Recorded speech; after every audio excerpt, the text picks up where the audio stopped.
No, this is a very important award. You like that? Huh? What do you think? You had it, you know, you had to kind of lose it. He's a really casual mayor. I wasn't, but my city clerk said she was going to tighten up for me. It probably would get way tighter than what. Don't give her the opportunity. All right, prior to the start of our city council meeting, we have a very special award and recognition, and I'd like that Scott Sanders come up. And Scott, if you would tell us about it and maybe present it, that would be great. Thank you, Mayor. Scott Sanders, Finance Director of the city. I've been here about a little over a year and a half now at this point. So we received notification that the City of Des Moines annual financial report, Kappa, did receive the JFOA's Certificate of Achievement. This is the 34th year in a row that the city has received this award. It's in recognition for the additional information that is put into our annual reports, the clarity in which we present that information, and really the transparency, making sure that everything that is important about our finances is included in that one document each year. So again, there's 34 of these stacked in my office, about as high as the filing cabinet. But the real credit, if you will, needs to go to the accounting staff within the department. There's not a finance staff member that doesn't involve themselves in some way with the annual report. It's a very team effort type of process. And again, it's a report that's reviewed by our peers throughout the country. Other finance directors and other government accountants look through the information to give their seal of approval, if you will. So we're very pleased to receive this award, and we'll continue to make sure that we provide this information to the public in the best ways possible. It's on the city's webpage, and of course in print copy available as well. Scott, congratulations. Let's give our first.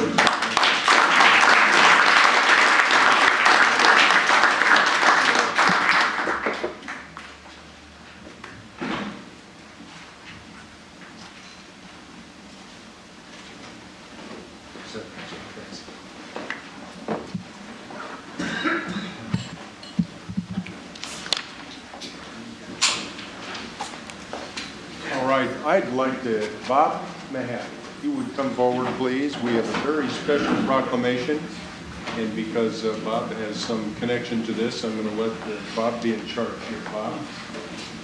Okay. Well, as you all know, we got a great university out here on the northeast side of Des Moines, and we are going to have homecoming here next week, and we want to have a proclamation for their homecoming. So let me read this. You want to come up, guys? Skip, you too. Skip serves on Skip serves on the alumni, is it? Okay, yeah.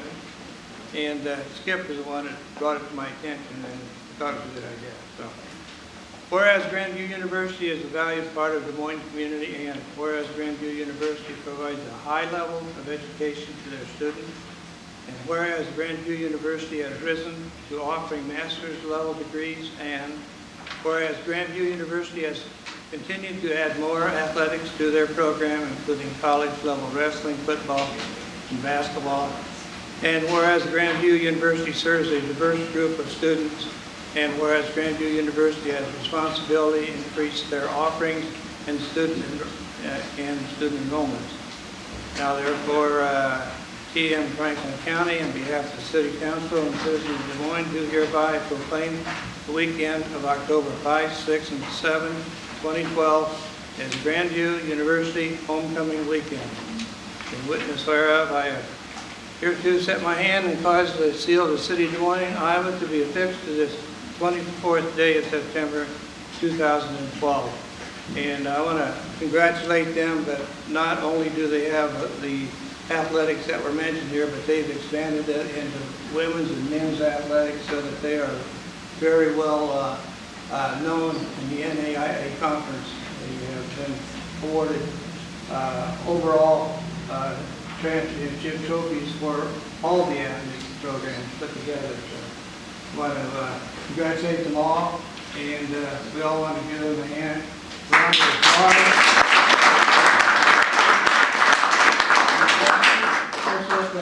All right, so we'll let the president and say a couple words. Doctor, the show is yours. All right.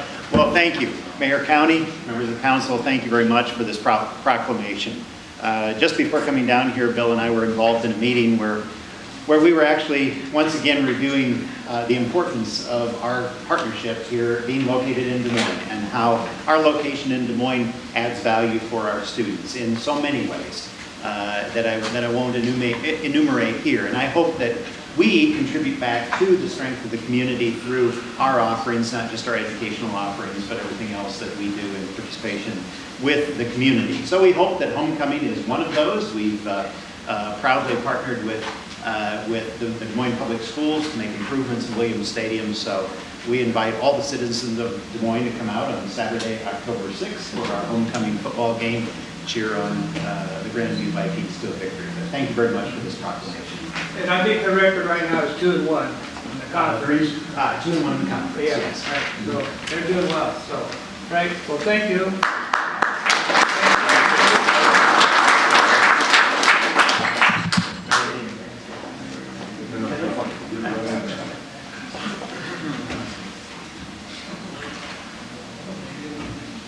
Okay. Thank you. Mr. Mayor. Thank you.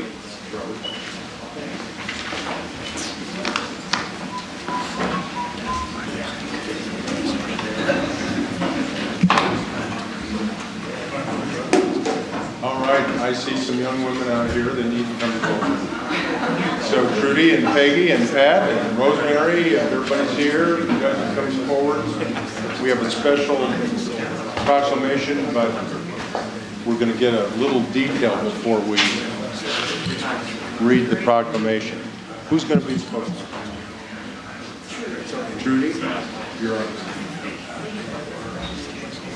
Alpha Delta Kappa is an international organization for lady educators, and it was founded in 1947 by 4 teachers in Missouri.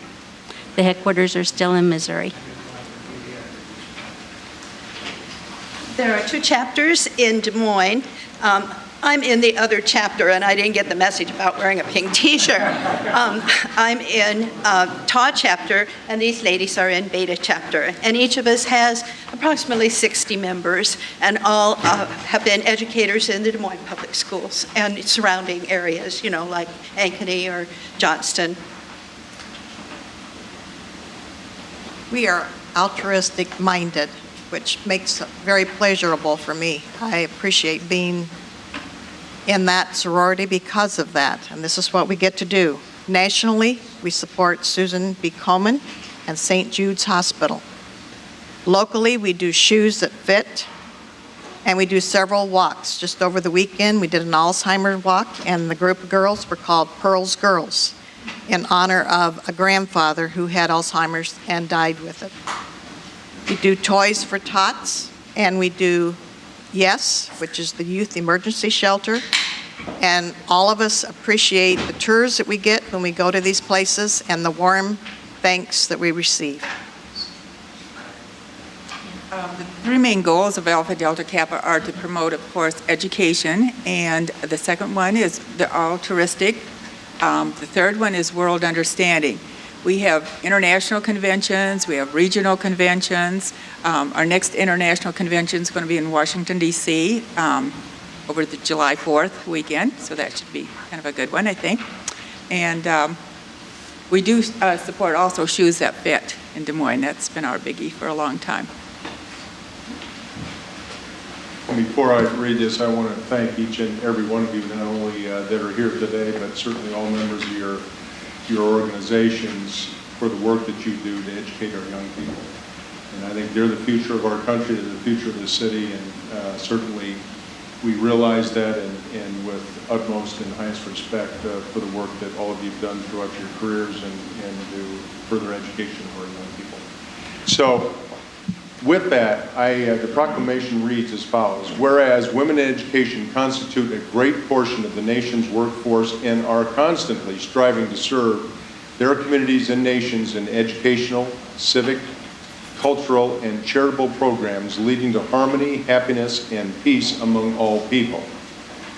And whereas the major goals of the Alpha Delta Kappa International Honorary Sorority for women educators are to give recognition to outstanding educators, to build a fraternal educators fellowship among educators, adding to their effectiveness in education, and to promote educational and charitable projects and activities enriching the lives of individuals into a happy, constructive, fulfilling life. Now therefore, I, the Mayor of the City of Des Moines, on behalf of the Des Moines City Council and the citizens of Des Moines, do hereby proclaim the month of October 2012 as Alpha Delta Kappa Month and call upon all the people of Des Moines to recognize and participate in this special observance. Let's give them a big hand.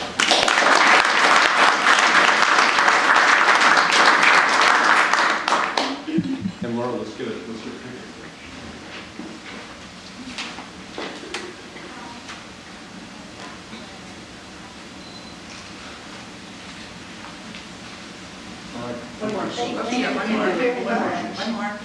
One more picture.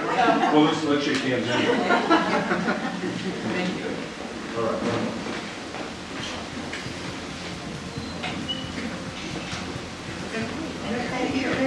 Thank you so much. Our meeting will start shortly.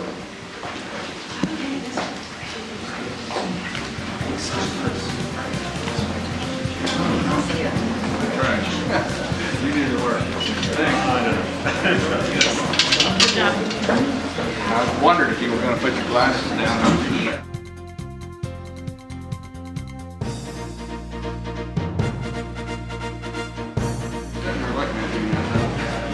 But afterwards, yeah, that was very nice.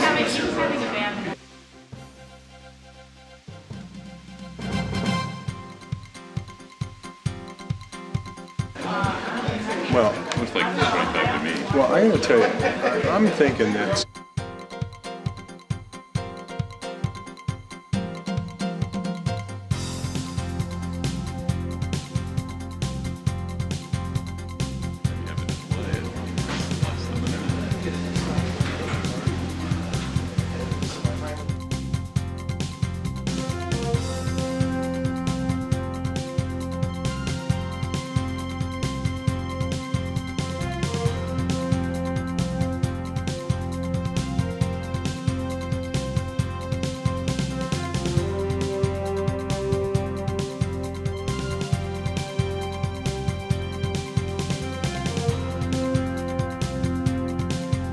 September 24th, 2012. I'll ask the clerk to please take roll of the board. Here. Here. Here. Here. Here. Here. Here. Here. Okay, so we have some comedians in the audience today, or maybe that was up here, I don't know which. So authorizing number 2 item is authorizing the city manager to lease mortgage and related security instruments for Joshua Huber of 3407 57th Street pursuant to the 5H Affordable Home Ownership Program, Board Communication number 12-500. Is there anyone in the audience to speak to this item? Seeing none. Any discussion by the board? If not, could we have a motion? It's been moved. Any discussion? All in favor say aye. Aye. Opposed? Item passes. Mr. Manager, you are now authorized. Item 3, authorizing negotiations and approving the conveyance of 6 duplexes on East Douglas and East 9th Street to Iowa Homeless Youth Centers, IHYC, $45,000. Board Communication number 12-498. Is there anyone to speak on this item? Seeing none. Any discussion? Mayor, could we have Doug come up here? I attended a neighborhood meeting in which he explained why these are going for $7,500 a piece, and it's a very good explanation. I think that the public deserves to hear it.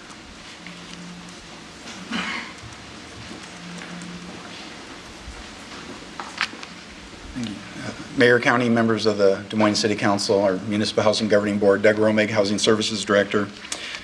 Under our disposition program, when we can sell our properties to nonprofits at 75% of fair market value, and we place a 5-year restricted covenant on those purchases. Iowa Homeless Youth Center's Lighthouse program, and Brad Whipple, the executive director, is here in the audience, provides programs and services to pregnant or parenting moms ages 16 to 24. The need for their capital campaign and the renovations that will require the development of these properties, we are looking at a below fair market value purchase price of $7,500 per duplex, but we're requiring a 20-year restrictive covenant that those houses provide housing to low-income families for a 20-year term versus the historical 5-year term, as they benefit a need within the community. All right, Doug, thank you. Do we have another speaker? My name is Trudy McCormick. I live at 1226 East Oak Park, and I'm the president of the Highland Park Community Action Association. And I attended the meeting last week along with other neighbors. At first, the neighbors were reluctant to endorse this opportunity, but once it was explained, they were right on board. And Highland Park is very fortunate to be able to be a part of this program, and I hope this city will do whatever it takes to be sure that it can be successful. Thank you. Trudy, thank you. You keep very busy, Trudy.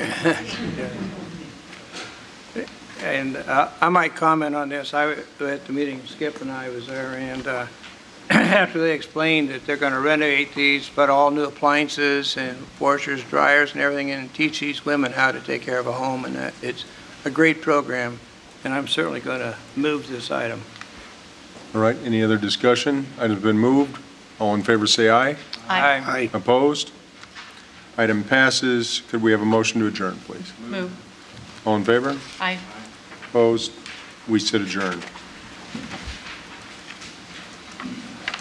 We will move in a minute right into our city council meeting, but prior to our city council meetings starting, we're going to have a brief invocation this evening by our own city council member, Christine Hensley, and we would ask those who would want to participate that you stand at this time, please.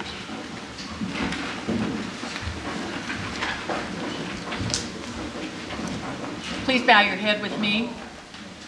Let us pray silently together, each one of us, according to our individual beliefs. Let us offer thanks for our community, blessings for one another. Let us be a source of hope for those in need and contentment for those who are lonely. Let us give gratitude for our opportunity to serve this wonderful community. Let the feelings of love, kindness, and a well-directed yet gentle spirit always be reflected in our actions. Amen. Amen.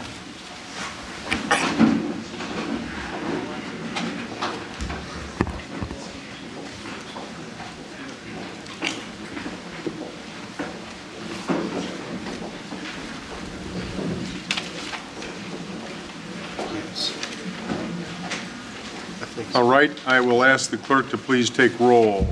County. Here. Coleman. Here. Moore. Here. Reese. Mahaffey. Here. Hensley. Here. Meyer. Here. We have a quorum. All right, the second item on our agenda is approving the agenda as presented and/or as amended. Move. It's been moved. Any discussion? All in favor say aye. Aye. Opposed? Item passes. Item 3 is approving the consent agenda tonight. Those are items 3 through 30, and those items are routine items and will be done as one roll call unless somebody, either a council member or a member from the audience, chooses to pull an item for further discussion or clarification. This evening, item 4B 4HH and 4JJ, Councilmember Coleman wishes to speak. Mayor, I mismarked that. Those are no's. Those are no's. Okay. Item 5, Councilmembers County and Moore vote no. Item 20, Councilmembers Hensley and Grease wish to speak. Are there any other items that anyone in the audience would like to poll for further discussion? Seeing none, could we have a motion for the balance, please? Move. All in favor, say aye. Aye. Opposed? That moves us straight to item 20. Item 20 is approving the Community Development Block Grant CDBG Disaster Recovery Loan and contract documents with FFS Apartments LLC for development of the Franklin Field Senior Apartments at 5250 Franklin Avenue, $3 million. Council Communication number 12-504. Mr. Grease, Ms. Hensley, who wants to go first? Okay. The question that I have with this, let me just set the record straight here. I think it's an excellent project. I like the location of the project, but what really is problematic for me is the financing of the project. And if you look at the other two projects that were approved with the same level of funding, which would be the Des Moines Building and Ingersoll Square, the Franklin Field project, the total cost of the project is $3.8 million, of which $3 million would be through the CDBG disaster bonds. So that's over 80% of the project. The Ingersoll Square project is $10.43 million, so that's about a 34% of the project. The Des Moines building is a $28 million project with $3 million worth of bonds, so that's 9% plus. I just have a real problem with the percentage that's being received through the disaster relief bonds. And it's not that I don't support the project, but if there was to be a pro rata basis of those bonds that were comparable to what the other projects that were awarded, I'd love to vote for it. But based upon the percentage and what's being paid by the bonds, I just cannot support it for that reason. Mr. Grease? I guess the reason I pulled this off is twofold. One, there's been a lot of talk about this issue since it came from the state awarding the grant funding, and so I just wanted to allow an opportunity for the public to speak if there were people here to speak either for it or against it. And then secondly, I just wanted to echo what Christine said. I think we made pretty clear when we approved the grant application to the state that in a lot of respects the program didn't make sense. They had some timing requirements that actually limited this project from being a 40 unit, I believe 40 unit, down to a 30 unit. Just the way the state's process worked, I thought was, it didn't make sense. And then to clump it in with CDBG disaster relief funds in the middle of Franklin Field doesn't really make a whole lot of sense to me. With that being said, I'm confident that the state would have spent this $3 million regardless. And as I represent taxpayers, both at the federal, where these funds originated, and then also at the state level, I think it only makes sense, since we are awarded the grant, to take advantage of that for our taxpayers. So I don't know if anyone wants to speak on this, but if they do, before I make a motion. I think I appreciate that. If you don't mind, maybe we'd have the manager quickly at least speak to the process so the general public understands this wasn't exactly a decision by the City Council. Mr. Manager. Thank you, Mr. Mayor, council members. Really a number of different aspects to the public process. At the local level, there was a rezoning of the property to PUD that went through a hearing process. There was also public meetings with regard to the sale of the property, and both of those involved public meetings with the neighborhood as well as hearings before P&Z and the City Council. With respect to the dollar amounts and the $3 million block grant funds, the point that Mrs. Hensley makes, I think is a valid point. You might recall when this came before the council before that we had identified the leveraging issue and the amount of funds as a point, and it was factored into this council's decision in the forwarding of this project forward to the state. The state, with all of that information, recommended funding for the project to the tune of $3 million, and that's what brings us here today. I think Mr. Grease makes good points. These dollars will go somewhere. We have raised our concerns about it. These are not city dollars. They are dollars that are allocated by the state of Iowa, and it does seem reasonable to me and to the staff that we go ahead and approve the project with the funding that's here. If these were city dollars, we might view it differently, but they are not. And we raised our concerns. The state was aware of those, and for reasons that only they know, they went ahead and approved it. And I believe it is in the city's best interest to take advantage of these and build what I think will be a great project in a great location. All right. Some speakers? Honorable Mayor, County, and members of the City Council, my name is Christine Pardee. I live at 4321 University Avenue in Des Moines. As you know, the Waveland Park Neighborhood Association submitted correspondence to the council last week and reiterated our support for this project. Tim Morrow attended our board meeting a few weeks back that was co-attended by board members of the Merle Hay Neighborhood Association specifically, so we could ask questions about the pro forma and the different changes and the new application. And again, as you receive the correspondence from the Waveland Park Neighborhood Association, we are in support of the project. So I'm going to take my hat off as president of the Waveland Park Neighborhood Association for a moment, just for my next comments, just speaking as a taxpayer. The ratio of public funds supporting this project is concerning to me.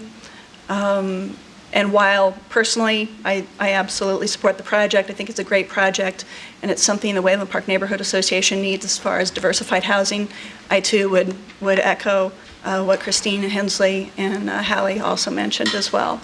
And so it's just a concern, that's all. Thank you.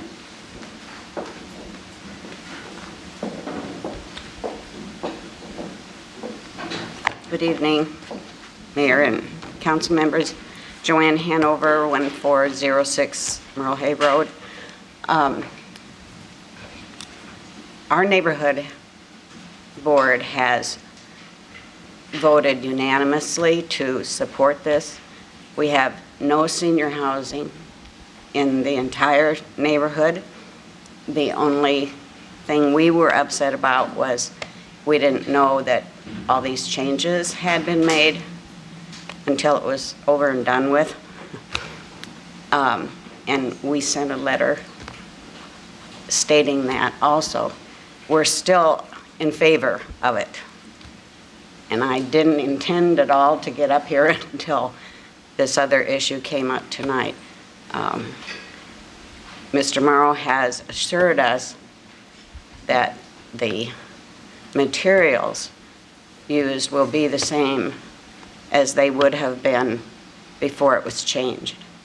And that, excuse me, that was one of our big concerns.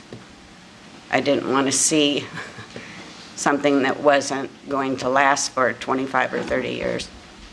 And they've assured us that that would happen, so thank you very much. And hopefully 50 or 100, right? Pardon me? Hopefully 50 or 100. Well, yeah, that'd be even better. Thank you. Joanne? Yes. Your letter that we received from the 7 board members was actually a 2-part letter, and the second part was relating to debris and stuff and weeds and stuff in the north end of the cemetery. Have you observed that recently? I'm sorry, I have not. I went down Hickman tonight instead of Well, I spoke Franklin, with Ben but Page. oftentimes things seem to kind of get dumped there. Okay, you might want to check it out and cut us another letter. I spoke to Ben Page earlier, and they got this letter, and he assured me that it's being cleaned up. Good. So I you know, we heard. One other thing that now you reminded me, there were several people that were against the project because they were afraid they wouldn't have their community gardens. But we've also been assured by the Moros that we will still have that and that they would put a fence around it of some kind. We haven't decided, nothing's been decided what they would use, but it would make separation between the gardens and the building, which would also be a good thing. Anything else? No, I think that's great. Thank you very much. Appreciate your comments.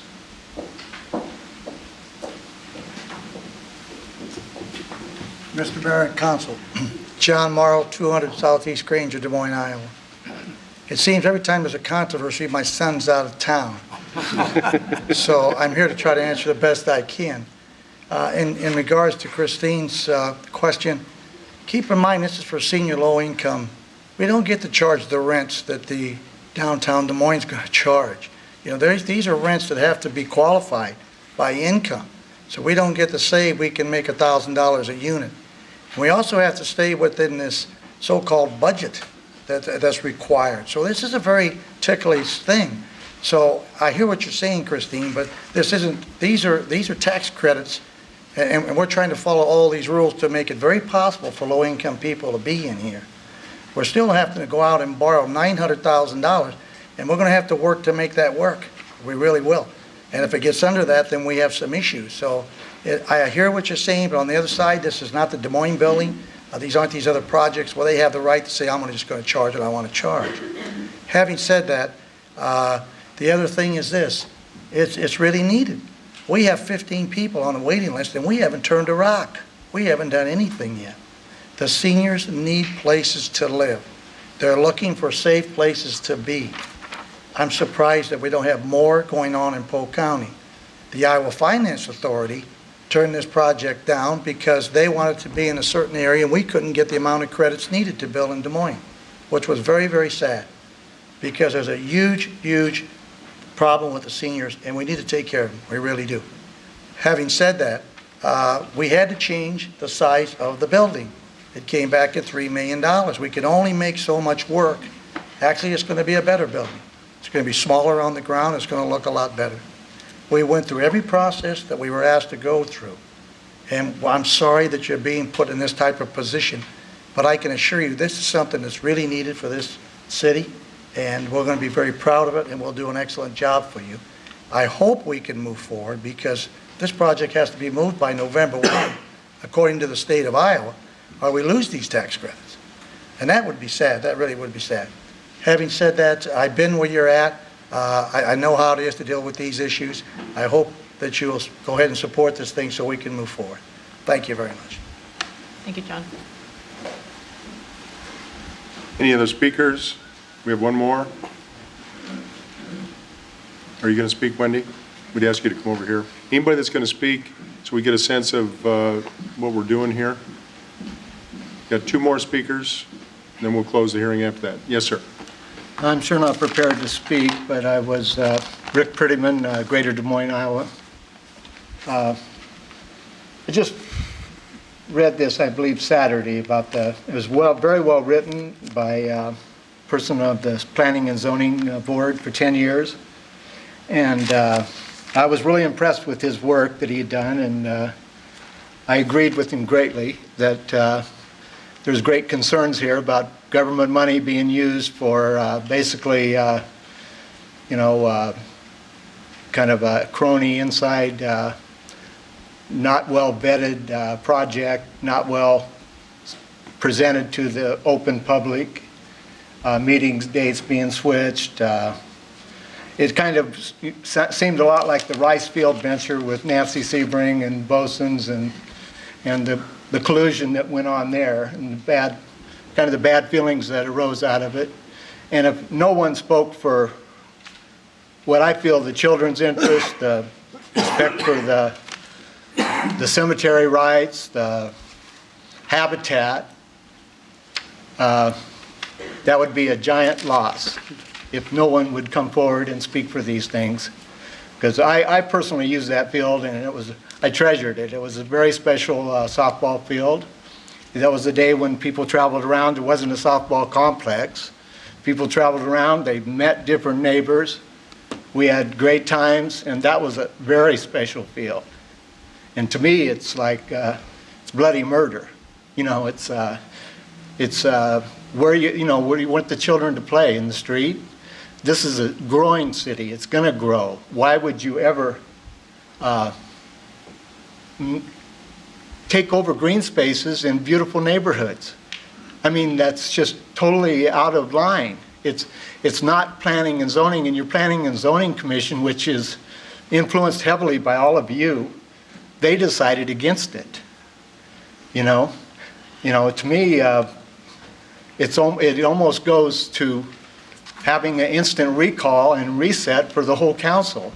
If you voted unanimously for it, I'd like to think there was one voice on here that would have some concern, because it shocks me that we're at this state of affairs. Totally shocks me.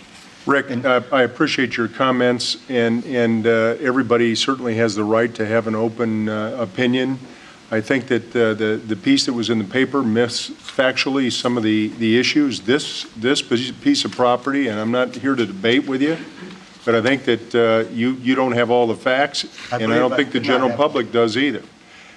This property, a number of years ago, where the baseball field was, by the way, I played up there. I thought it was a shame that it went away, but seniors need to have their needs addressed, and it was decided that a Polk County Senior Center needed to go up there. So we put the Polk County Senior Center essentially where the ball field was. There's not enough room up there for a ball field today, but Tower Park, just a little bit further forward, block 2? There's a field there, there's a park there.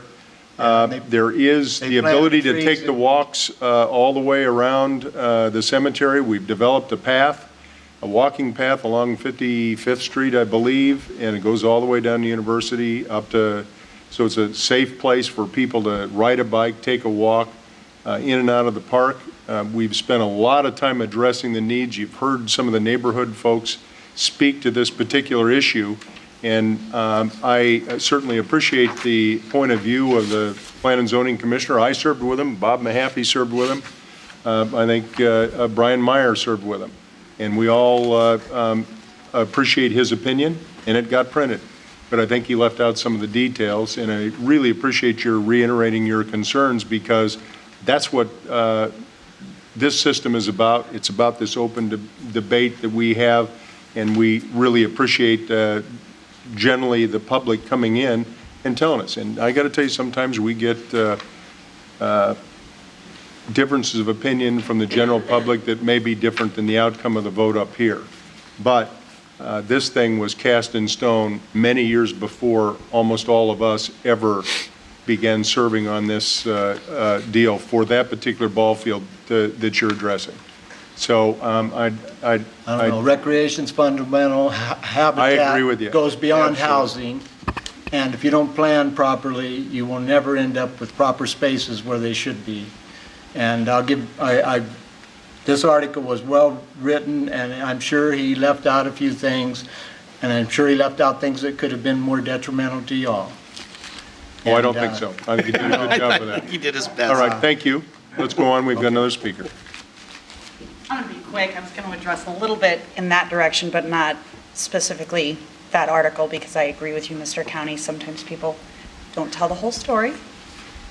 My concern is the $172,000 for the city to sell that property. I understand you got an independent assessment, but I would have liked to have seen some additional assessment, because there's value of the piece of land in front of you, and then there is the value of what this man referenced in having use of that property and how that property is used.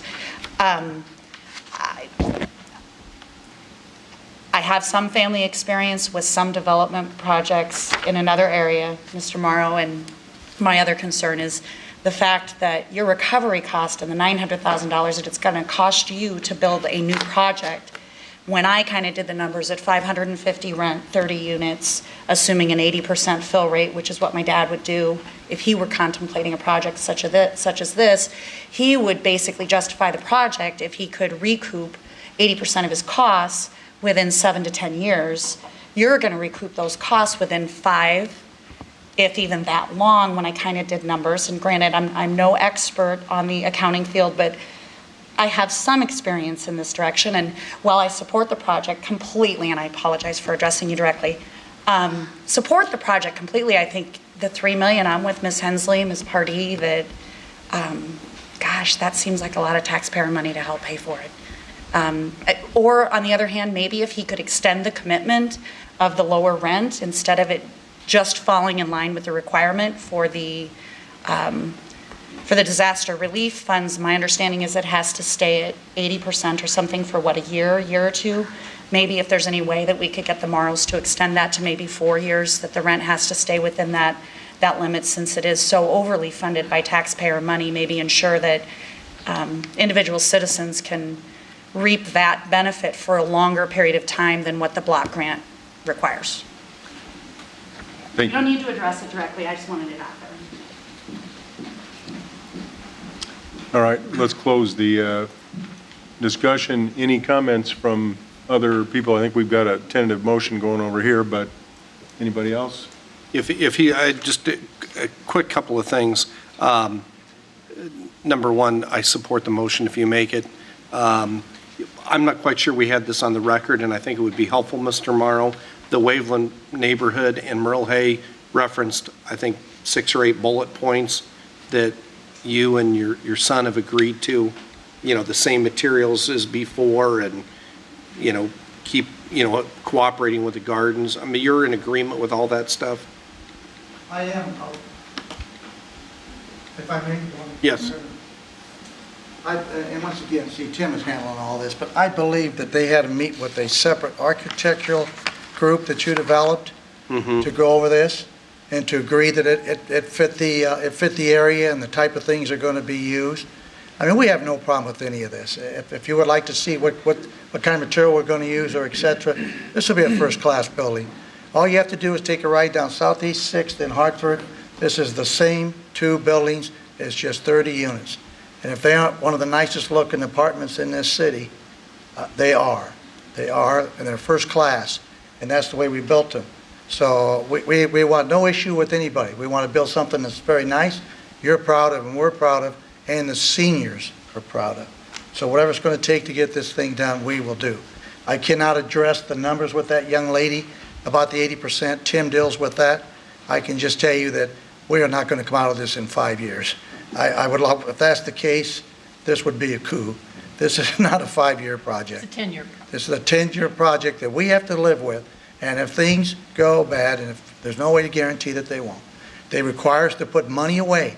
Every item, everything has to be put money away. 10,000 a year has got to be put away for repairs, et cetera, et cetera, et cetera. So you don't get to go in here and dig into your pocket. That's not the case at all. So having said that, I can't get into the money with her because really Tim handles that. I can tell you that if you want to look at what we're doing, we went to everybody you asked us to, and we've been to the planning and zoning, we've been to everyone. And this will be a first-class place. Two other quick things. You had mentioned, what it's like to kind of go through this, and you were sorry we were in that position. I do have to tell you, I don't think you should be sorry. Most of the people that I represent out in this area, and Hallie and I both live about the same distance from this, are very thankful that it's coming.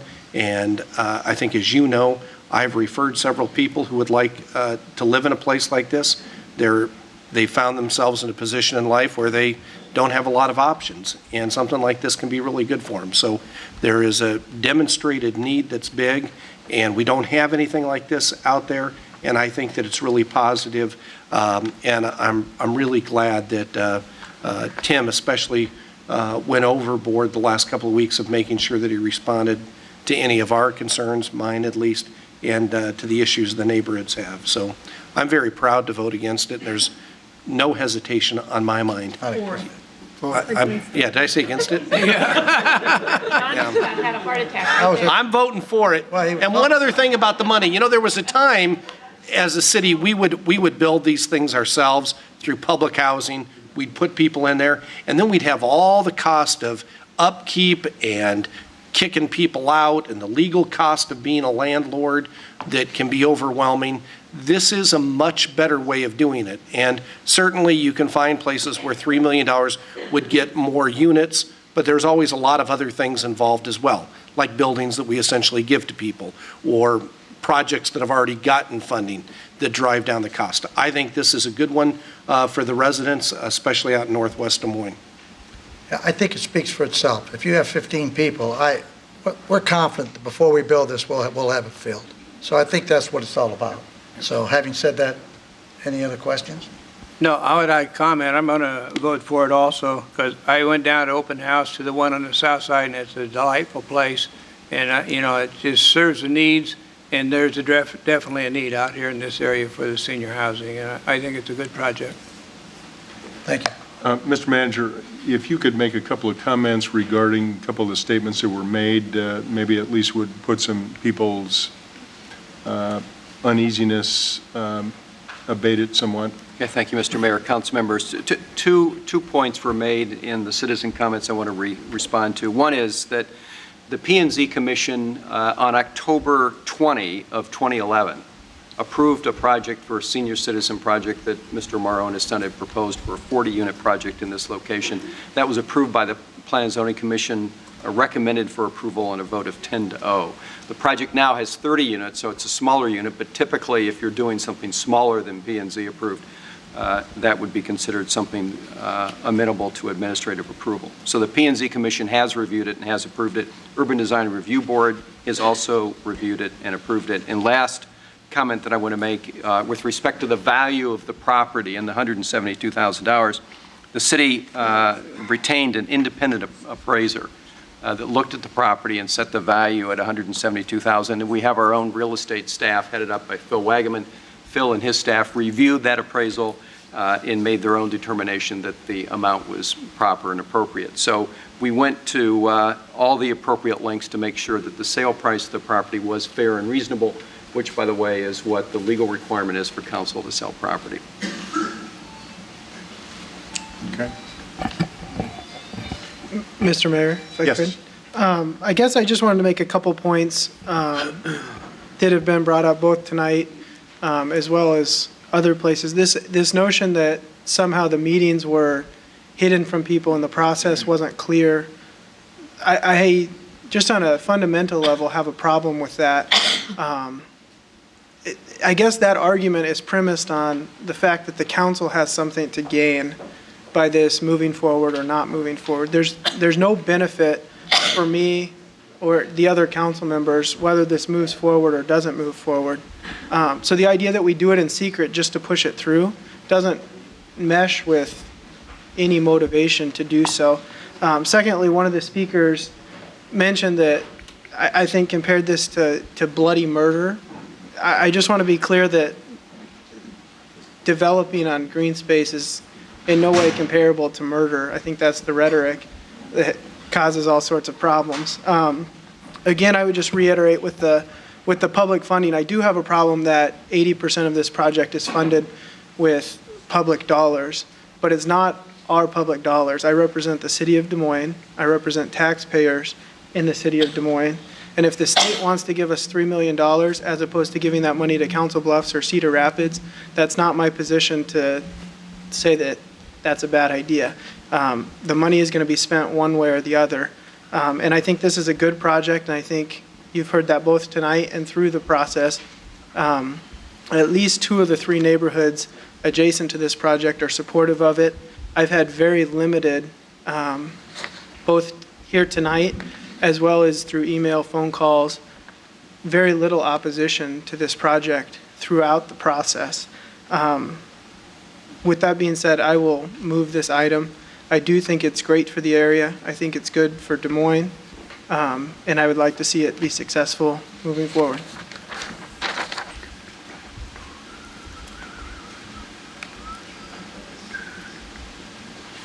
Six yes, 1 no. All right. Let's see. That, I believe, finishes the consent agenda. It is 5 o'clock.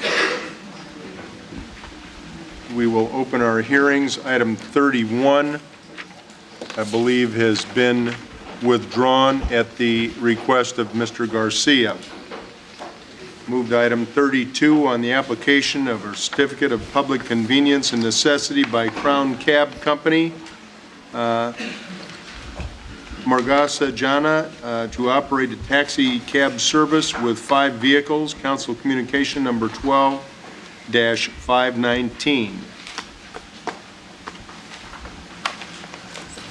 Good evening, Mr. Mayor, members of the council. My name is Tyler Johnston.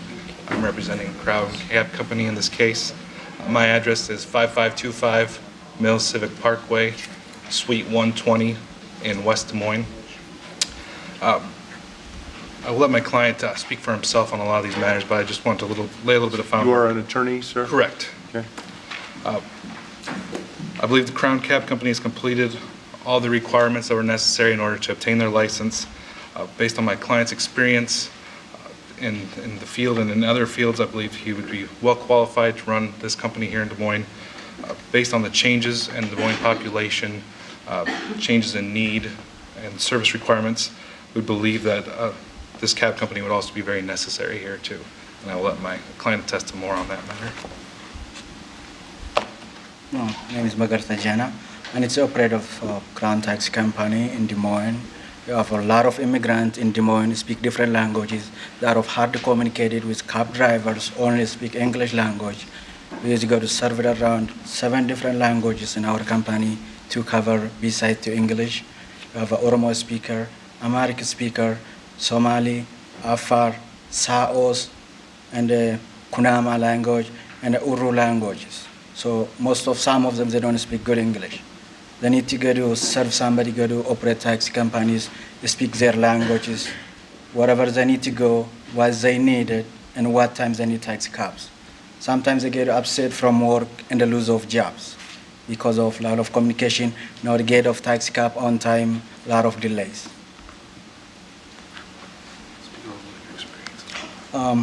Since I've been in the United States in 2002 until 2007, I worked in an African grocery as a manager.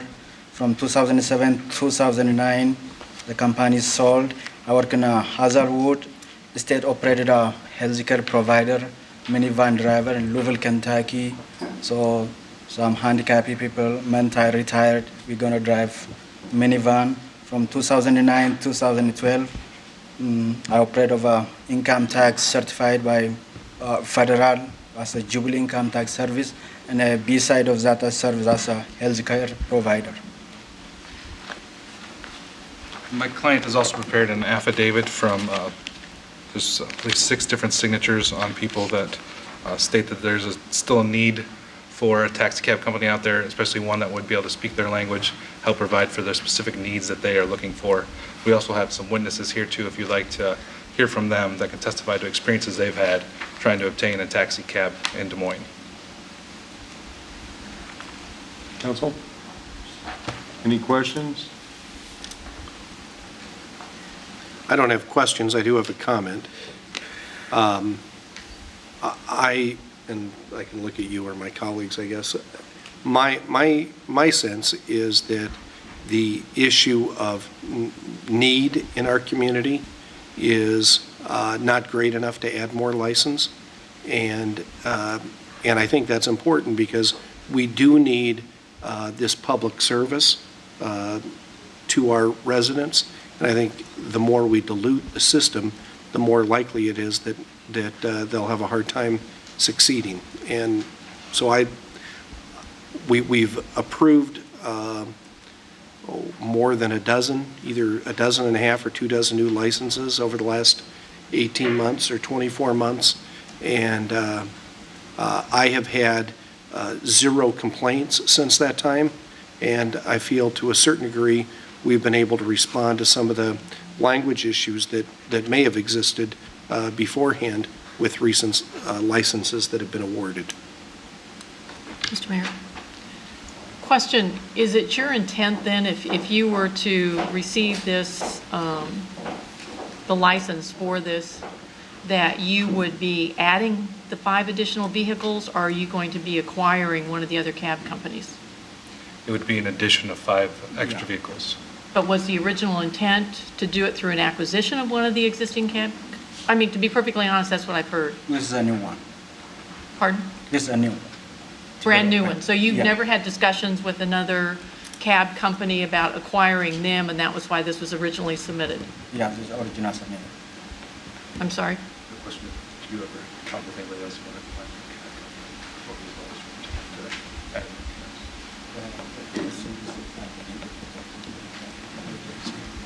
I'm sorry.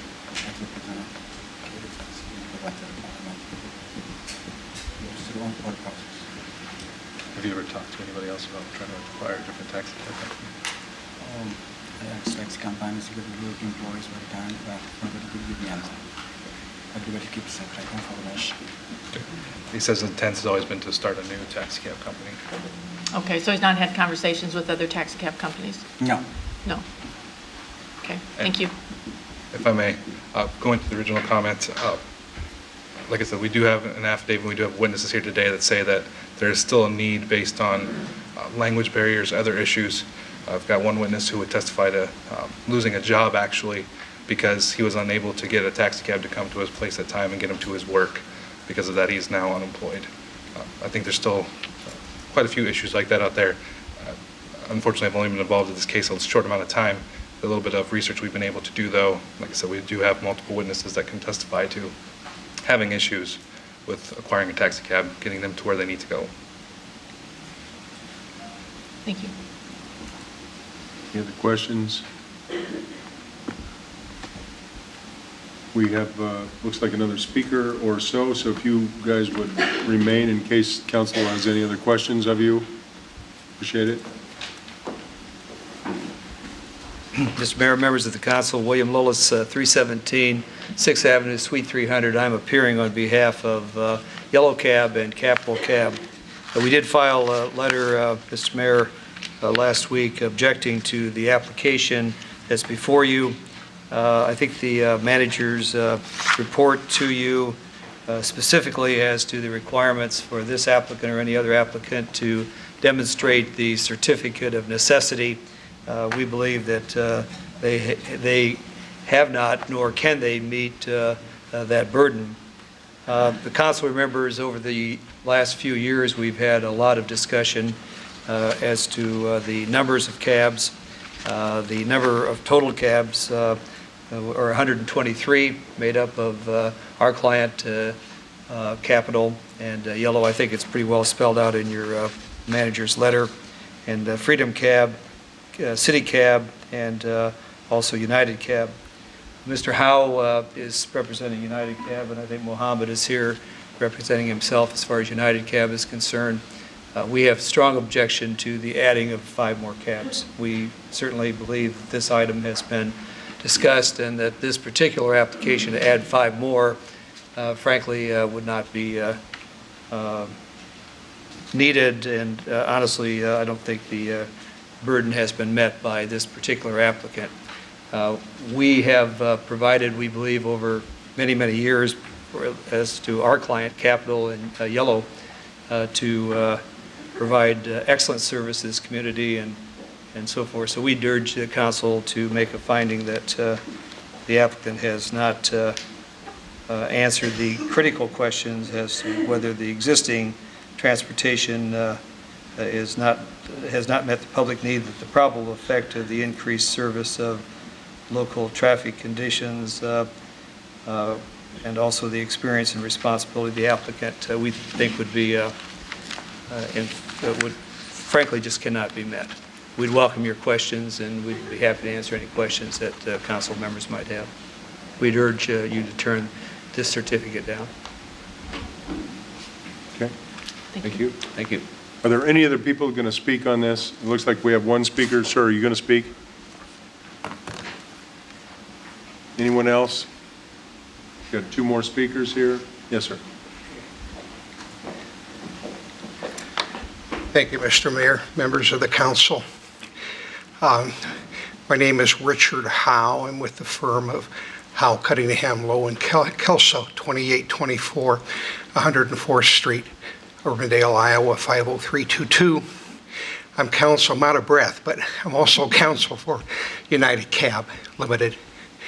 I had a chance to review this application about a week ago, And in my transportation practice, I wish I could have talked to this gentleman 3 months ago.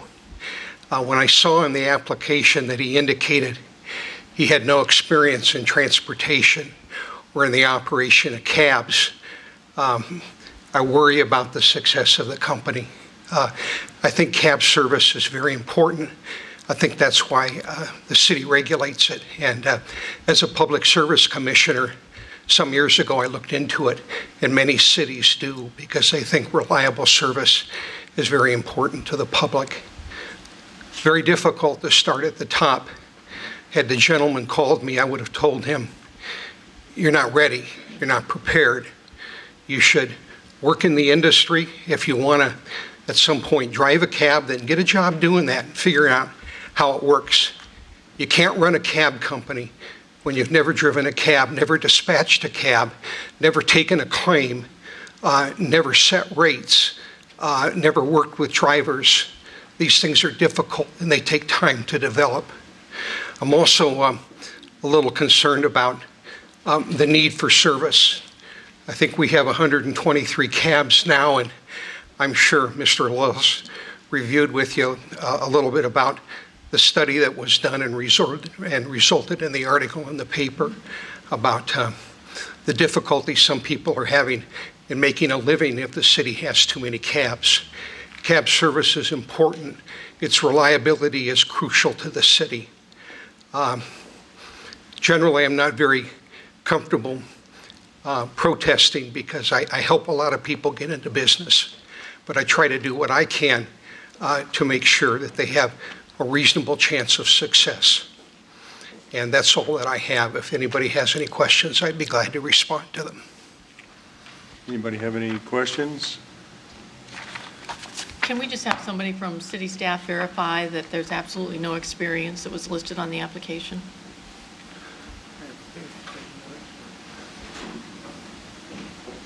Jennifer?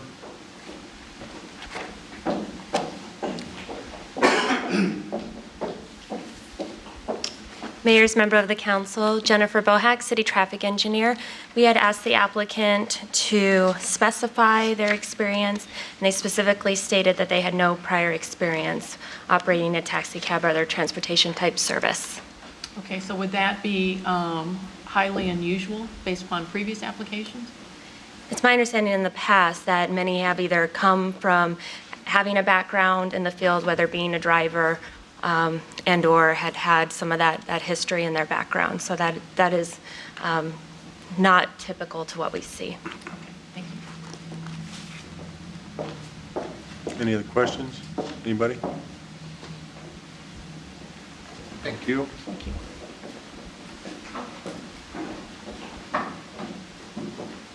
Were you going to speak, sir? Okay.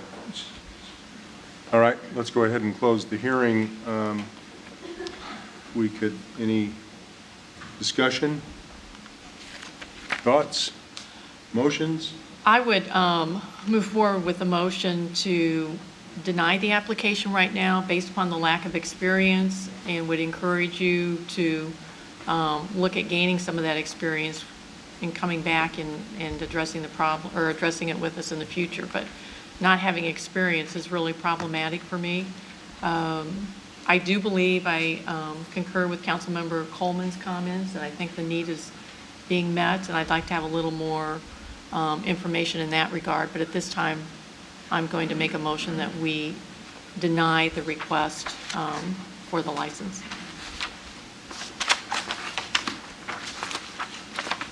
Ms. Hensley, just to clarify, I think that there is an alternative to that the application for certification of public convenience and necessity to operate taxi cab is hereby denied, it being finding the City Council, City of Des Moines, that such service is not required.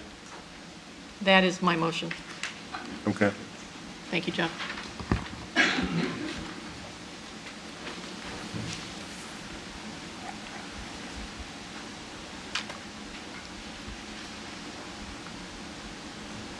Six yes, one no.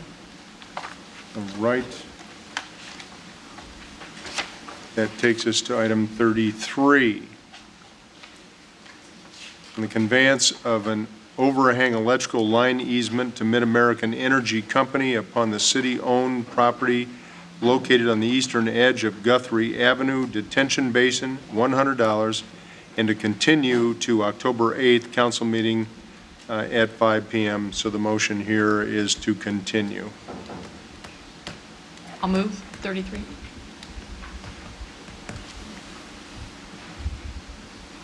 Sorry, that was you, Bob. 7 yes. Just pause. Item 34, on the appeal of Conlon Properties from the decision of the Historic Preservation Commission regarding the property at 826 18th Street, and is continued from the September 10th, 2012 council meeting. Council communication number 12-505. A is affirming the decision, or B, an alternate resolution reversing in part the decision. Hearing is open.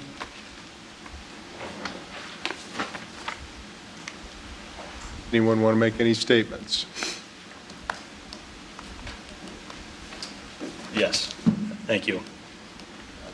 I've got a presentation, a PowerPoint presentation here, if we could switch over to that. Okay, just for the record, as they're doing that, would give us your name and address and all that.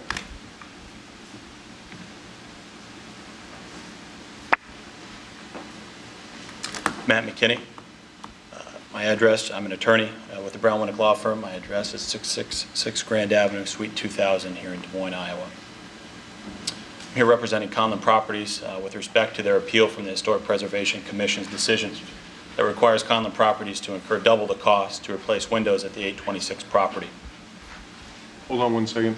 City Attorney's got a question. Yeah, Council, I just want to make sure, for purposes of the record, the PowerPoint that you're about to go into, what's the subject matter of that PowerPoint? It's the appeal from the 826 building with respect to the windows. Okay, so, but is this concerning any new information other than the materials question that the Council had for you? Was there anything new that's coming in that wasn't before the Commission? No, everything was before the Commission. Very good, thank you. Yep. So we're here on an appeal. The City Council is aware that under an appeal you have a particular standard of review when reviewing these appeals, and that standard is an arbitrary and capricious standard. That's under the Des Moines ordinance. In the next few slides here, I'll demonstrate how the Commission's decision was unreasonable and arbitrary and capricious. First thing we've got here is when we were before the Historic Preservation Commission, they came out of the gate saying that vinyl is not permitted in Sherman Hill. And that is just, it's a misguided, predetermined approach to our proposal. And rather than tell you about it, I'd rather play for you an audio portion of that November hearing. Can we make sure the audio is? Yeah, it's as good as it is. Okay. So this is from November 2011. We don't allow vinyl windows in Sherman Hill. We don't allow vinyl windows in Sherman Hill. So out of the gate, it didn't matter what we said, these windows were going to be disapproved. And their position is simply wrong. And it's contrary to the Des Moines ordinance. If you take a look at the Des Moines ordinance, it doesn't prohibit vinyl. In fact, it expressly permits vinyl in Sherman Hill. And here's a little portion of one of the regulations, and I'll read it in part here. Vinyl may be used as a substitute for wood. And that's exactly what we seek to do here. But it's not just the Des Moines ordinance. It's also National Park Service standards, guidelines, and preservation briefs, which the Commission is charged with following, that also permit vinyl. I won't read the whole thing, but what it allows is vinyl to be on the entire side of the building. In other words, you could wrap the entire building out there at 826 18th Street in vinyl and still be in compliance with the Historic Preservation Commission guidelines as adopted by the National Park Service. We're not seeking to put the whole building in vinyl, just roughly 2 inches of vinyl around these windows.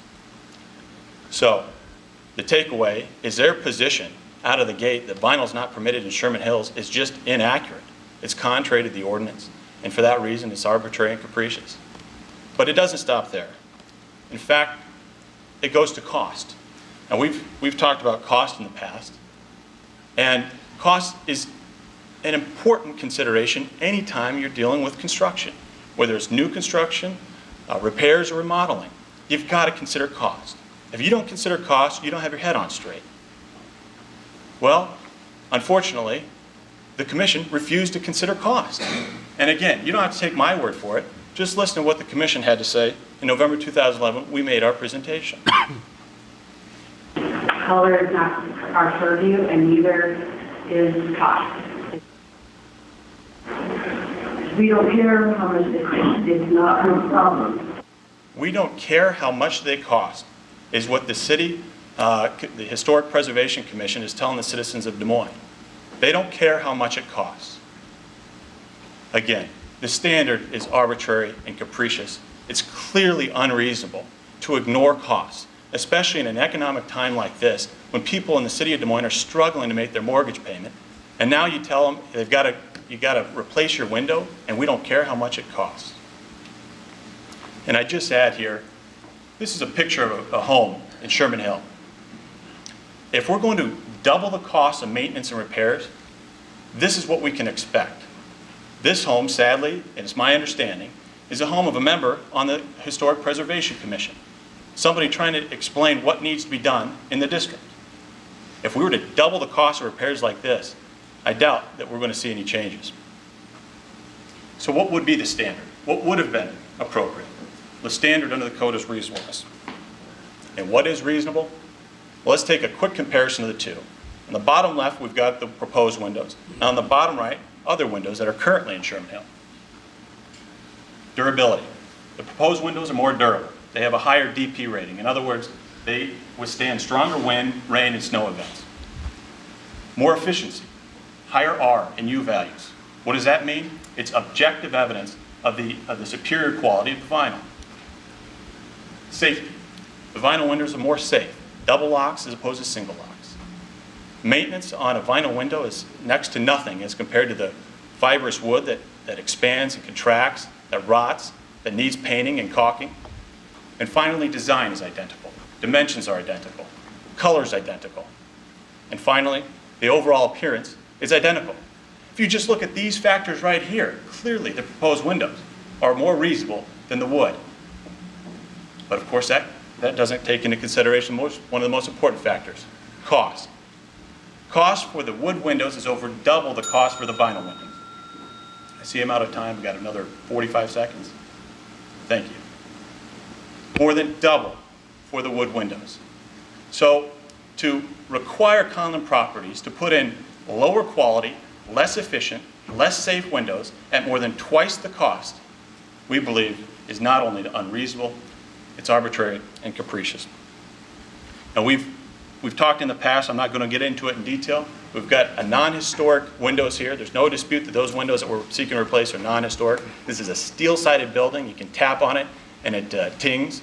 There's just no historic value to preserve here. And finally, I've been provided by the city a copy of some information in terms of values. If you took a look at the information that's provided, Owl's Head Historic District was increased in value over the course of 10 years, 45.19%. The Drake neighborhood, 47%. That's a non-historic neighborhood. So to try to argue that the historic designation somehow plays a role in value is simply not supported by these numbers. Moreover, the numbers with respect to Sherman Hill, they're influenced by a number of things that aren't taken into consideration. For example, all of the enhancements along MLK, the lighting of the street and the walkway, all of the commercial benefits have been built around there, and the new housing developments. All of these things play into the factor, and there's simply no evidence before this City Council that the historic district designation imparts value. For these reasons, along with all of the reasons that we've explained in the workshop, the prior hearings, and in our filing, we request that the City Council find that our appeal be granted. I can answer any questions you may have. What's the percentage increase in Sherman Hill, since you didn't calculate that one? I know the dollar amount, but what did the percentage turn out to be? I don't have it on. I believe it's...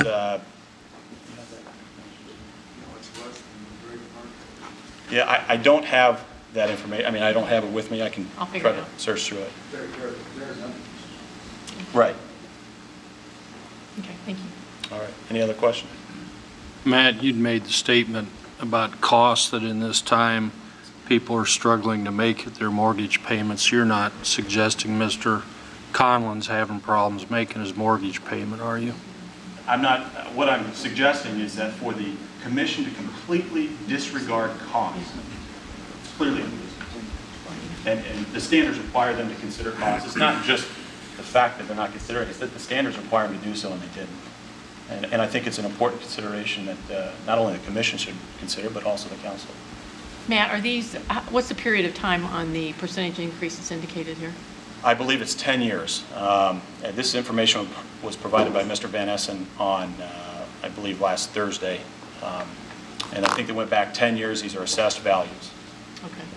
Is it comparing apples to apples, or in 10 years we've had new development in Drake, for instance, you know, some commercial development? Yeah, have we gone through and done the same screening of the information for Owl's Head and Drake that we did for, I know, Sherman Hill? Well, these were numbers that Mr. Van Essen provided. And We'll ask him about it. Yeah, and I would just point out that these numbers weren't available to the commission. So the only reason I'm addressing this is because it appears that the city wants to use these numbers.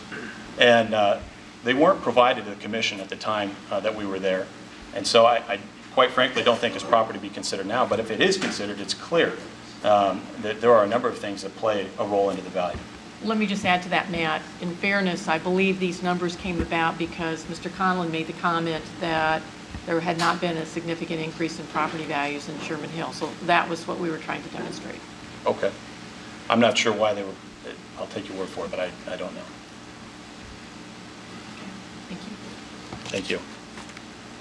Right, is there anybody else to speak?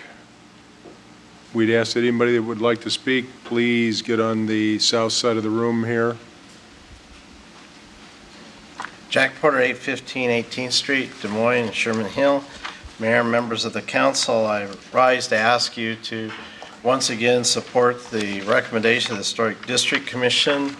I'm not going to address the lawyer's comments, but rather to tell you that as a resident of Sherman Hill neighborhood since 1977, I've seen considerable improvement in not only our block, but in our neighborhood. And we're glad to see the improvements. We're glad to see the street lights. We're glad to see the work that was done on MLK with the city and Smoky Row and Gateway and all the other businesses that have been there and are invited to our neighborhood as a result, I believe, of the improvements of the neighborhood. Secondly, I might mention when it comes to rehabilitation of historic properties, the greatest value is served when what we call historic fabric is retained and repaired and kept. The greatest value within a historic district is maintaining that historic appearance.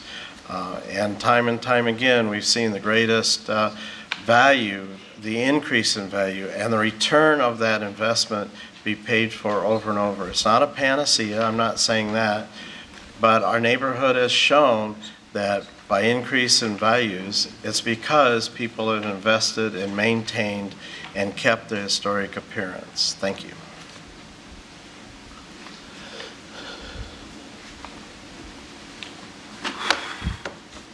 I believe have, okay. Can we just confirm then, going back to the percentage increase that was shown for Owl's Head and Drake?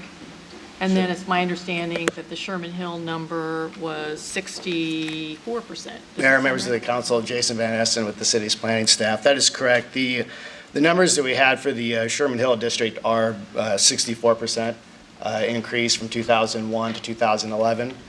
For the Drake sub-area and the Owl's Head district, those were numbers from 2002 to 2012, and those were both right around the 45% increase. And based upon the information that you provided then, it was comparable or not? Yeah, we selected the two areas, one to have a comparable local historic district, and then the Drake area is comparable as far as makeup to give you a baseline for an area that's not in the local district. But those, we sorted through the numbers and that's what they came up with. So I think that does show a greater increase in Sherman Hill. Okay, thank you. I don't know if you know in those numbers that were in that spreadsheet that you gave to us, are the new developments on like MLK and Ingersoll, are those included in those assessed values? They are not. Okay. Okay, thank you, Jason. Thank you. And thanks for pulling all that together. Thank you. All right, council, we'll close the hearing. Discussion, Ms. Hensley? I've had conversations with Mr. Conlon, and where I'm at right now, we have spent a great deal of time on this project trying to figure out if there were options. I guess I was hoping that there might be some way that we could reach some level of consensus on this, but where I've come down to at this point is I feel strongly that the historic district process has really, I believe, contributed to the significant increase in value in Sherman Hill. And those numbers, it turned out to be really significantly more than I thought they would be. If we were to begin the process of making exceptions, I believe it would just be a domino effect, particularly when we have River Bend that we have just worked to bring in as a historic district. And there are a couple of other items.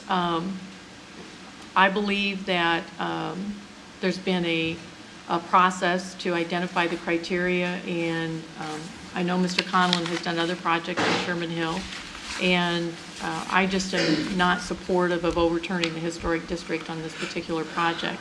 We've had, I believe, 9 appeals that have gone on in the Sherman Hill Historic District. 7 of those were upheld, only 2 of them were overturned from what I understand. And they were really a little bit different situation with the carriage house and a couple of other things. So at this point, I'm not comfortable. If I make the motion, it will be to affirm the recommendation from the Historic District Commission. Kelly? Christine, I'll support your motion. I do think in these historic districts, it's important to have consistency in the way that we apply the rules, and exceptions breed more exceptions. With that being said, I think that was probably, since I've been on the council, probably the best presentation I've had articulating the facts and the standard for us to review. To be honest, I'm kind of troubled by some of the quotes that have been alluded to in the past and presented tonight.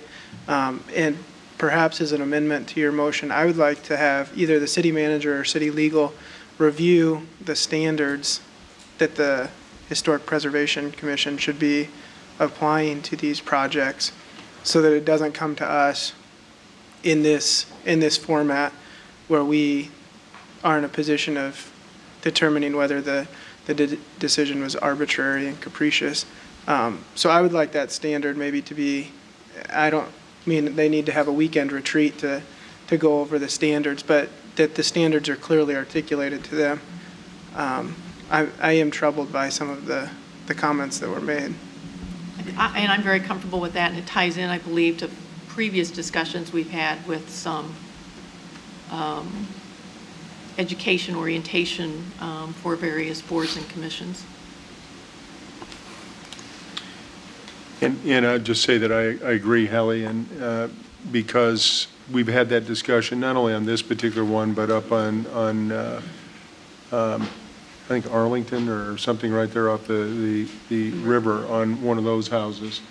I think the standards need to be reviewed periodically, but hopefully with the idea of taking the properties back to their historical fabric and significance in those neighborhoods specifically that have decided that they want to strive to do that, and understand some of the arguments. They were well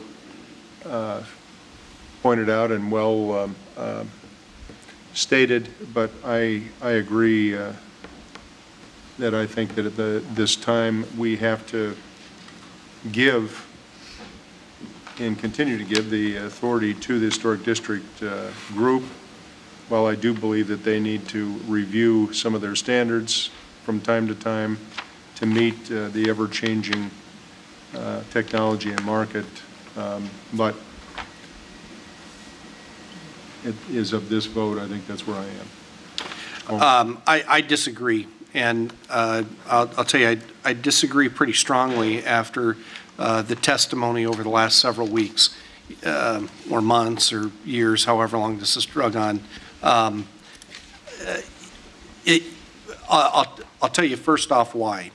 I don't, in my view, think that we're protecting a historical entity. I think the steel siding, the addition, the whole front porch and everything is no longer than what it was. The windows that nobody's claiming are historic, and we're creating significant expectations for a property that, even if done with wood, will add no value to the neighborhood whatsoever.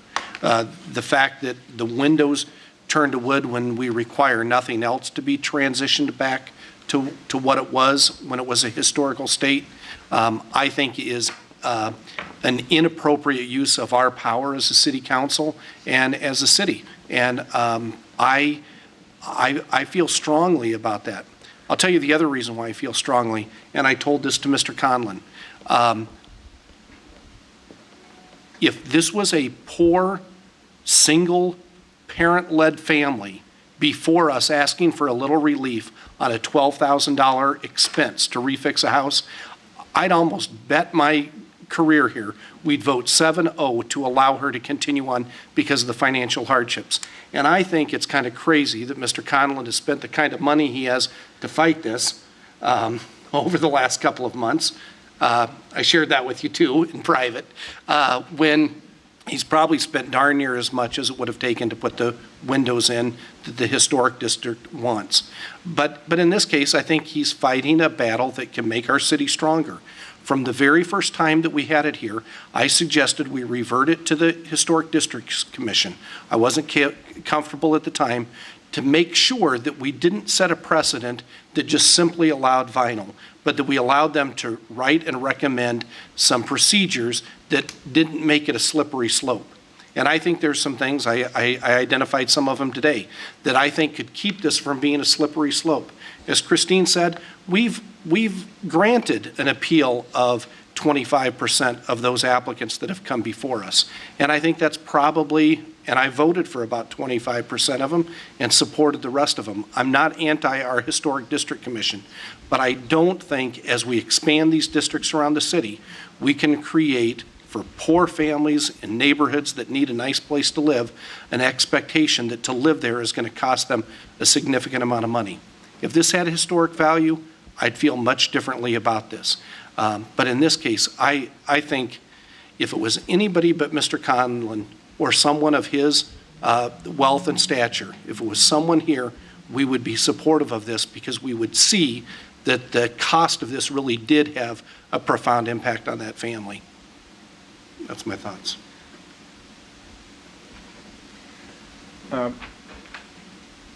I appreciate your statement. Not that I really want to debate this, but having been a former property owner up there that took it from a sevenplex back to a single-family housing, I think the intent of the Historic District Commission, Mr. Coleman, is that the whole of the neighborhood go back to historic nature, and that the porches and the turrets and the other things be redone the way it was, as opposed to just patching it up and doing a little bit here and a little bit there and in a window, and take it back to that, because I think that's why they established the historic district in the first place. I got to tell you, it was painful to put in the wood windows and have Marvin come out on the ones that we didn't think were in the kind of shape that could possibly be returned, but they look exactly like the original ones at quite an I thought maybe a little extra cost, but nevertheless, we did it in spirit of support of the historic district. And I will say that house has been taken fully back to a single-family home and really looked way worse than Mr. Conlon's at that time. It was not easy, and it was not inexpensive. And I just think that as we think about it, and these are things, and I appreciate Mr. Conlon coming here and asking us to review this, because I think these are the kinds of things and kind of discussions we need to have. But keep in mind, this is about the last time we're going to hear this kind of a discussion, because the rest of them are going to go to district court. So you won't be hearing this. Yeah. Okay, so at any rate, Is there a motion? My motion is to move item 34A, affirming the decision of the Historic District.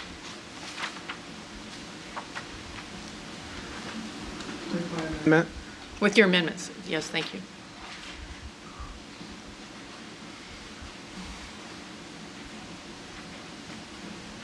Six yes, one no.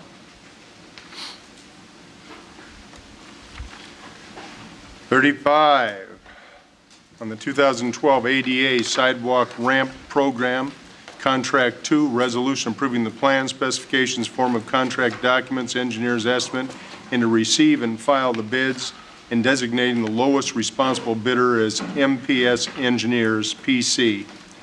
$429,680. Council Communication Number 12-521.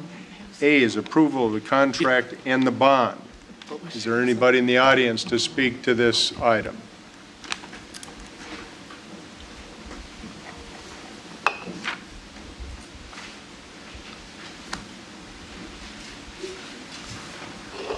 Seeing none. Move. Close the hearing, and the item's been moved. Any discussion? Yes. Just a Manager? quick comment, Mayor and Council. This particular item is part of the city's overall work to make sure we are complying with the agreement we have with the Federal Department of Justice to make our city fully ADA compliant. It is a program, as you know from our prior comments, it's very expensive. This particular item is a lot of money. And we are going forward based on that agreement to attain the compliance. I will simply say it is a significant cost. It is impacting our budgets in a lot of ways. We don't have much choice about doing these things. We're doing our best to comply with those federal orders that we have.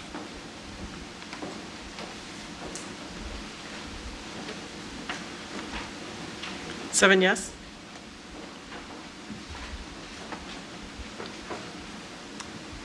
Item 36 on the Cheatham Park Basketball Court, resolution approving the plans, specifications, form of contract documents, engineer's estimate, to receive and file the bids, and designating the lowest responsible bidder as TK Concrete, Inc., Tony J. Vermeer, President, $56,975. Council Communication Number 12-520A is the approval of the contract and the bond. I'll move 36A. Anyone in the audience to speak on this? Great project.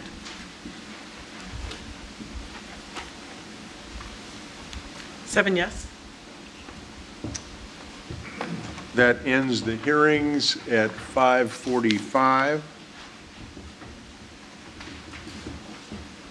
Item 37 is approving a direct the city manager to develop an alternative safety project for the Hubble Avenue from Easton Boulevard to East 33rd Street, and to rescind the prior council direction for the Hubble Avenue restriping project. Council Communication Number 12-517.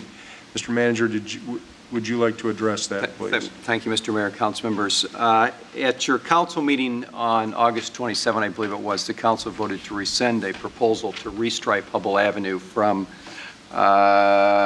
East 18th Street to East 33rd Street. You did so because there was significant neighborhood opposition to what was proposed, which was a 3-lane striping for that entire distance with the addition of bike lanes.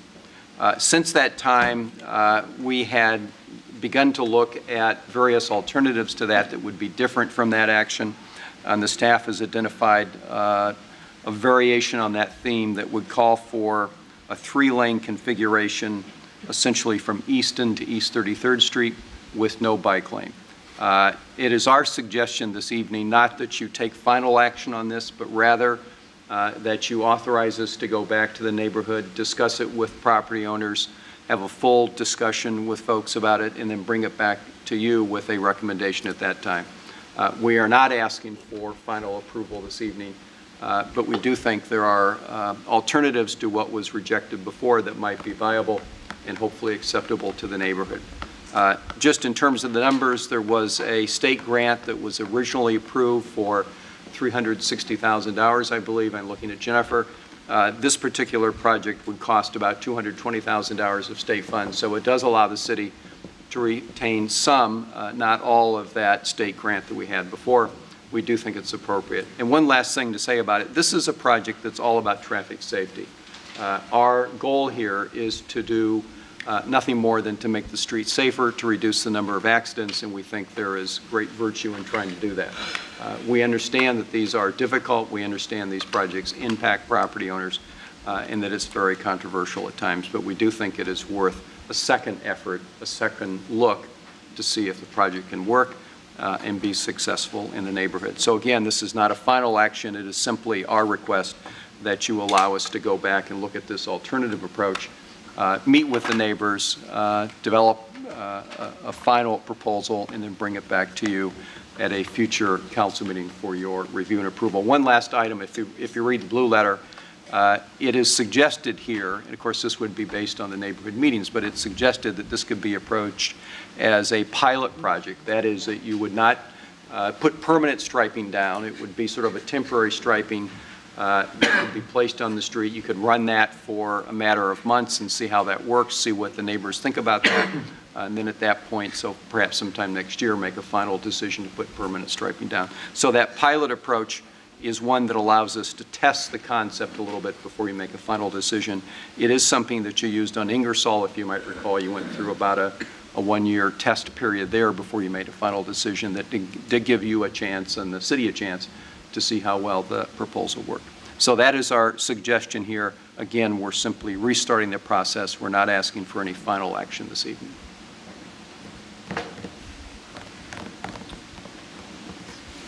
All right. I guess I kind of led the charge last time in opposition to this because of the votes that we took from the neighborhood, and they were 80% in opposition.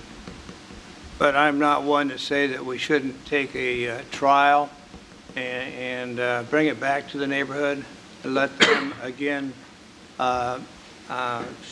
share their thoughts and where we might go with this. And if we could do something that's going to make it safer out there, we got to always consider trying to improve safety. So if we do what we're intended to do, take it to the neighbors and let them make their comments and see where we go here. And on a temporary basis with the idea, like we did in Ingersoll, put it in temporary and see how successful it was. I would be one to support going back to the neighborhood with this. Speaker. Mr. Mayor, council members, thank you for the privilege to address you again on this issue. My name's Dave Edwards. I live at 202 Williams Street in Des Moines. I appreciate your concerns on safety for this area. When safety's thrown out, it's always a concern to all the citizens. According to your own study, this stretch from Easton to East 33rd has 18 accidents a year for 3.6 million cars and trucks that travel that stretch. You hope to reduce it by 10 accidents per year. That's the projected, that could be the result. Okay, the people on my side of town do not want this. When I started out on the process of speaking out against restriping Hubble, some citizens told me, "You're wasting your time, the city's going to do it anyway." Being optimistic, I said, let's go through the process and see what happens. So we went through the process, we went through the meetings, we gave of our time, we sacrificed time away from our families and our wives and our homes to go through the process and address this as you guys had set up. And we did that. It was voted on, it was voted down. The decision wasn't liked, so here we are again. We're going to bring it back. So now I go back to my constituents and I explain, well, you know, maybe you guys were right. People are growing really apathetic to the fact that their voices really aren't being heard because things are brought up time and time and time and time again until they can't make the meeting or they just finally give up. And I think that we should really have a partnership going here between the council and the neighborhoods, and when people speak, their voice should be heard and their decisions respected. So here I am again. I'm asking you to stop forcing the agenda on we the people. I'm becoming confused to the fact of, do you represent us or are we controlled by you? And I'm asking you to please represent we the people and vote this down again. I love our state motto. Our liberties we prize, and our rights we will maintain. So that's why I'm here. I appreciate your consideration. The people have spoken overwhelmingly against this. This is not going to change in a year from now. It's not going to change 2 years from now. But of course, you have the authority to go ahead and go through with the project and force it on the people. And I'm sure that out of compliance, I mean, what are they going to do? If accidents go up in this 9-month trial, then what? Are you going to revisit? And if there's 20 accidents, then you're going to scrap the whole thing and go back to 4 lanes? Or who's going to monitor it? I would rather see what was brought up before, timed traffic lights, where you've got the countdown signals from 20 seconds down for the yellow lights. Let's look at the intersections where the problems are, and not the hills where there's really the problems aren't. People, some of the, one person spoke out about the bike lanes, but most people spoke out about the issue of entering that from their driveways. And it's going to be a problem. Okay? So we the people say no to this project, and I hope that you'll respect our decision as council. Thank you. Thank you for appearing, but last time, I think a lot of the concern was the bicycle lanes, and bicycle lanes are eliminated totally on this. And so I think we need to let give them the opportunity to one more time to visit this, David. If they're going to be in opposition to it the way they were last time, I'll support them again. I supported the neighbors last time, and I'll do it again. Okay, Bob, and I only remember one person speaking out about the bike lane as being an issue. Maybe there were more. But one fellow at the last council meeting, Mr. Mayor addressed him and said, is the bike lanes the issue? And he said yes. For a lot of us, the bike lanes aren't the issue. So I appreciate your consideration. And any other questions? Started to step back early. No, but you remember the committee, we had a committee there also. It had an alternate plan, and somehow that got dropped along the way. But we're not considering an alternate plan again. We're only looking at it from Easton to 33rd. And I think we ought to let the residents decide. Okay. Along those lines, could I make a recommendation that when there is a neighborhood committee that's established, could they vote on these issues? Because there were no votes taken. There was just a feeling of what the crowd might think. And if votes could be taken in the committee process, I think it'd be more transparent to the citizens involved. Dave, there were votes taken. I attended every meeting. In fact, one lady left because she demanded to be a hand vote instead of a written vote. Jennifer, at AE, votes were taken? At the final large-scale public meeting, there was a... Right, but I mean the committee meetings leading up to that point. I did get some reports back from the committee and what the consensus was within the committee. I don't think they took a regular vote, but they did have a consensus. Okay, I'm just asking in the future, maybe they could vote. I don't know. Okay, thank you. So if there's no other discussion, Mr. Holt. Thank you. Stanley Holt, Des Moines Feed Company on Hubble. I just want to ask the question, how much would this project cost? Is there a projected cost? I believe it's 200,000 and 220. 220, but 200,000 come from the state, 20 from the city. I believe it is. Correct. Thank you. And if we decide that we don't want it and they have to remove the markings, it'll be the city's expense. I see. Thank you. Anyone else? Seeing none, let's close the hearing. Discussion, council? Bob? Well, I think I pretty well stated where I am, and I think we ought Is that a motion? to take another chance, and I would make a motion that we reconsider this on a temporary basis, but take it to the neighborhood and let them decide whether or not they want to do this. Manager, is there a time frame that we're dealing with here in terms of that Mr. Mayor, can I have grant? Jennifer Bohack address the timing issue? There might be some aspects with IDOT that I'm not familiar with. I don't have the deal.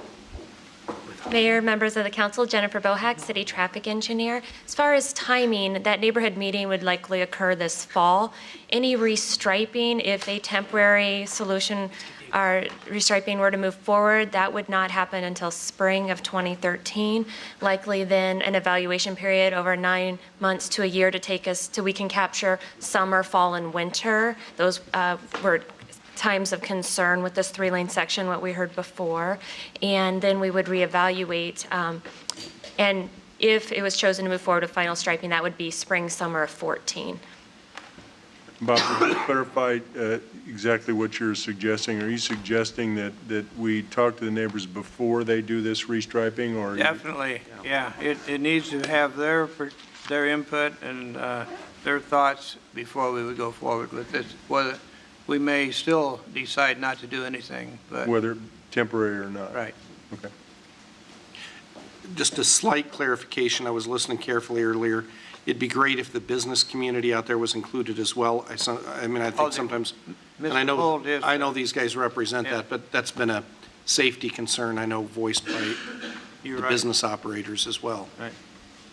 The biggest business area, of course, is between East 18th and Easton, where you get all your trucks and that coming in and out. And that was really a safety issue there.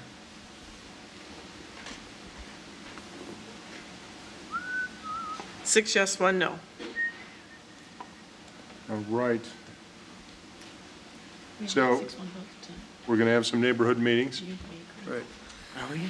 And thank you all for coming down. Appreciate it very much.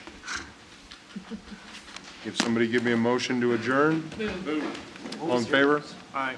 Opposed? We said adjourn. Thank you all for coming. Oh, that's right.